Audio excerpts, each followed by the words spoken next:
नमस्कार friends, Odia tips आर्यलक्ष्मी को आपण मानक बहुत सारा स्वागत। आज आम जाना पणस कटा मुग डाली प्रणाली विषय में। पणस कटा मुग डाली बनाया कौन कौन आवश्यक परिमाण प्रथम जाने।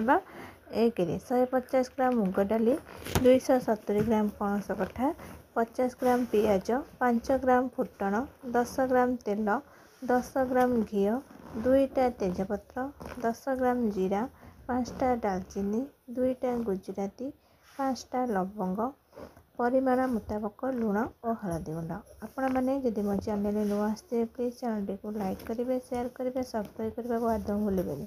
पाखे थिबा बेल आइकन को प्रेस करेंगे, जहाद्वारा मो वीडियो प्रथम नोटिफिकेशन आपण मैंने पाइपर।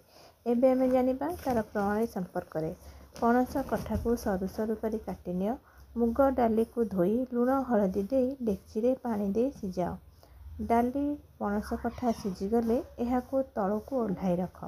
सुखिला कड़ाई रे तेजपत्र, गुजराती, सुखिला लंका भाजी गुंड करी नियो। कड़ाई रे तेल गरम करी फुटण फुटाई पियाज लाल करी भाज। पियाज भाजी हो गले एथिरे सिझी जाइथिबा डाली को ढाली नियो।